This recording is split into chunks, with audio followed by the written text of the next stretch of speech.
Breaking news చూస్తున్నాం. Kolkata doctor post mortem రిపోర్టులో సంచలన విషయాలు బయటపడ్డాయి. నిందితుడు ఆమెను అత్యంత పాశవికంగా అత్యాచారం చేసి హత్య చేసినట్లు తేలింది. తీవ్రమైన చిత్రహింసలకు గురిచేసినట్లు వెల్లడైంది. ఆమె శరీరంపై మల్టిపుల్ ఇంజురీస్ అయినట్లు పోస్ట్ మార్టం రిపోర్టులో నమోదు చేశారు. ఇక బాధితురాలి తల, మెడ, ముఖం, చేతులు, జననాంగాలతో కలిపి మొత్తం 14 చోట్ల గాయాలైనట్లు నిర్ధారించారు.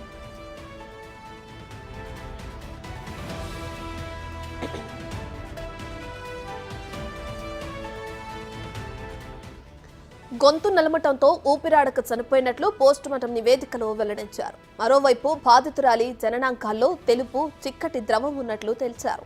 ఊపిరితిత్తుల్లో రక్తస్రావం, శరీరంలోని పలుచోట్ల రక్తం గడ్డకట్టినట్లు గుర్తించారు. ఇక శరీరంలో ఎక్కడా కూడా ఫ్రాక్చర్ కాలేదని నిర్ధారించారు. రక్తం, ఇతర శరీర ద్రవాల నమూనాలను ఫోరెన్సిక్ ఎనాలిసిస్ కోసం పంపించినట్లు తెలుస్తుంది.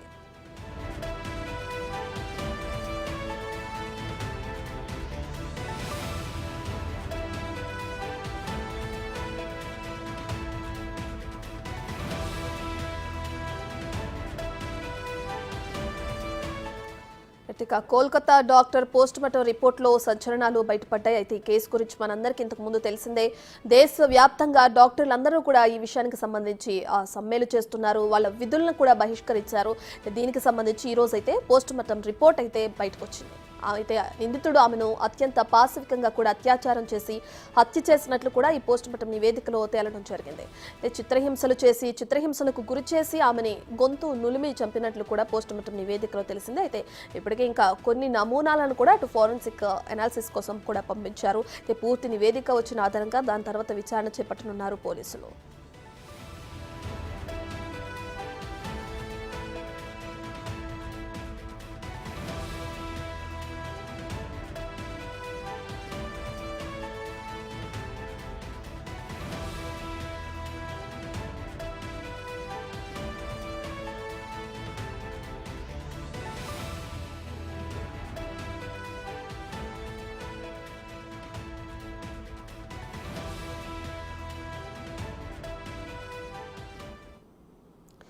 కోల్కతాలో డాక్టర్ని అత్యంత పాశవికంగా అత్యాచారం చేసి హత్య చేసిన ఘటన జరిగి చాలా కాలం అవుతుంది. అయితే దీనికి సంబంధించి అక్కడున్న సీఎం కూడా అందరితో పాటు ఆవిడ కూడా ధర్నాలో పాల్గొని సమ్మెలో పాల్గొని న్యాయం చేయాలని చెప్పి కూడా ధర్నా చేయడం కూడా మమతా బెనర్జీ మనం ఇంతకు ముందు చూసాం. అయితే ఇప్పుడు ఆమెకు సంబంధించిన పోస్ట్ మార్టం నివేదిక బయటకు వచ్చింది. అయితే ఆమెని ఎవరైతే నిందితుడు ఉన్నాడో ఎంత పాశవికంగా అత్యాచారం చేసి హత్య చేశాడు అన్నది కూడా ఈ పోస్ట్ మార్టం నివేదికలో తేలింది.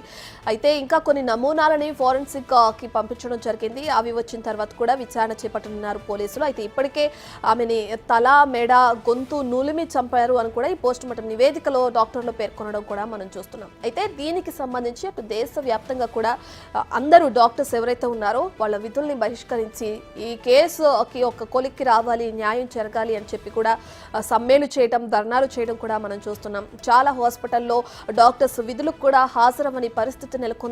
దేశవ్యాప్తంగా ప్రకంపనలు సృష్టిస్తున్న ఈ కోల్కతా డాక్టర్ అత్యాచారం కేసుకు సంబంధించి న్యాయం జరగాలని వాళ్ళు మహిళా సంఘ నేతలు కానీ మహిళలు కానీ రోడ్లపైకి వచ్చి ధర్నాలు చేయడం కూడా మనం చూస్తున్నాం. అయితే ఈ కేసు విచారణకి ఒక ముందడుగు పడింది అనుకోవచ్చు. ఈ రోజు అయితే ఆమెకి పోస్ట్ మార్టం నివేదిక అయితే బయటికి రావడం జరిగింది. దీనికి సంబంధించి పోలీసులు విచారణకు సంబంధించి ఒక ముందడుగు కూడా పడొచ్చు అని కూడా తెలుస్తుంది.